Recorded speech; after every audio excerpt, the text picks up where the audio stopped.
बेटावा के चलते लोगवा जाता परदेस हो।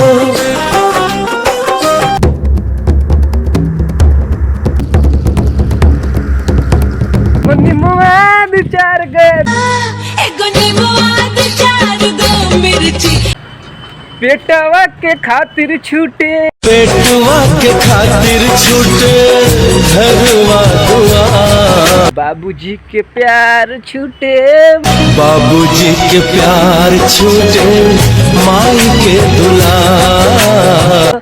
तो भैया लोग कैसन बनी रहुआ लोग। हमार नाम नितेश हवा आ हम बने हुआ बिहार पूर्वी चंपारण से।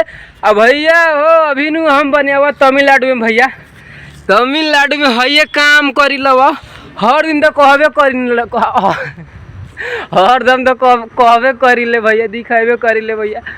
आयल बनी अब तमिलनाडु में 2 रुपया कमाए, का करो भैया, पेट के सवाल में। यही से कहूँ कमाए ला चल जाइले, पेट के सवाल बा।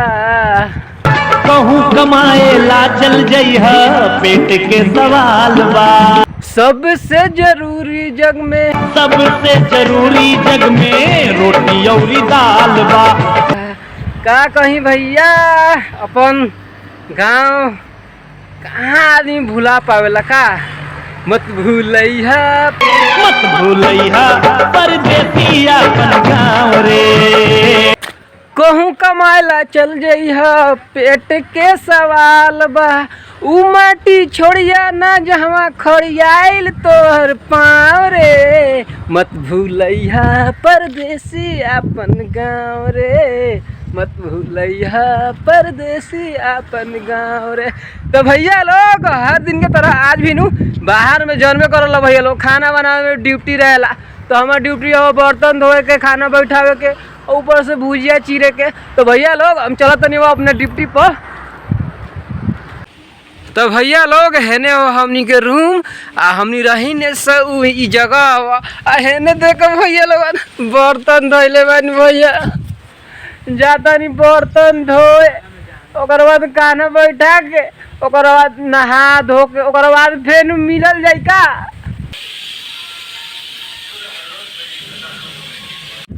तो भैया हो हम फाइनली अपन ड्यूटी पूरा खोल बानी हो आ हम नु अभी जातनी हो तनी नहाए। आ नहाए से पहले तनी दतवन के व्यवस्था कर लिया भैया लोग। नीम के दतवन है तो रोज मुँह धोए नी, आज आम के दतवन तुरल जाओ। आम के आवा हो आम राम एक छटकाव है ने। तो बाबू बाबू तो भैया हो अभी नु टाइम हो गया 8:30 होत हवा।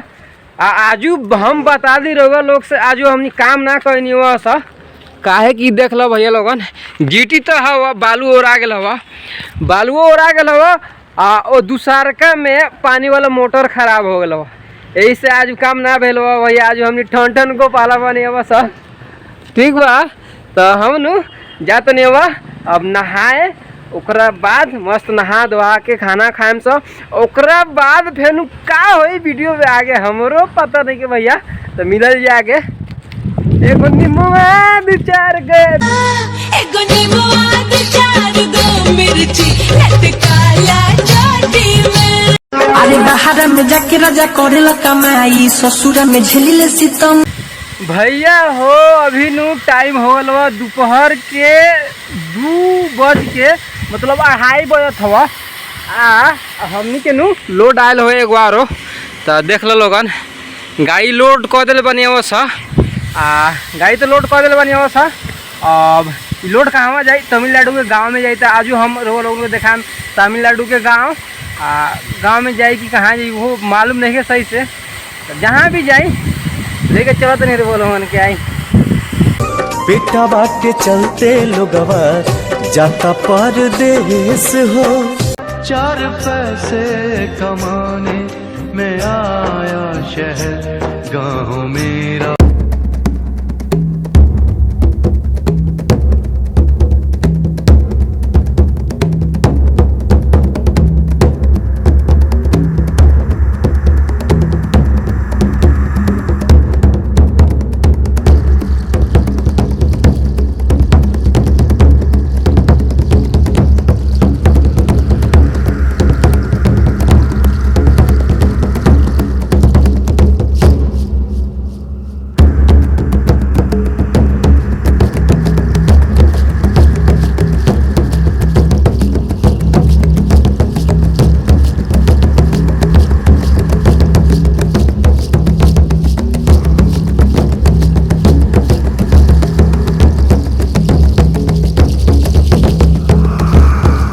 भैया हम नु तनी सनी हेने बहुत ही भारी काम होता, का जाने का बनता का ना, लेकिन कुछ बिल्डिंग बनाता, बाद में हॉस्पिटल बनो कुछ बनो, तनी दिखाओ तो लोगन के।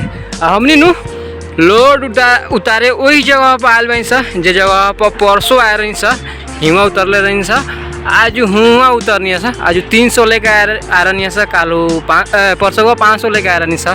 तो ये उ जगह हवा हेने नु भैया देखिए भैया लोग, तमिलनाडु नु बहुत ज़्यादा पत्थर वाला इलाका हवा, ऐसे ने कॉल ना मिलल भाई लौकत हवा, कितना बड़का बड़का पत्थर के काट के रखल गया हवा। हेने देखा भैया लोग, हेने के सीन तो बहुत ही मस्त हवा। हेने काम होता भाई भैया लोग, तब यूपी बिहार के भैया लोग काम करत रहो लगता।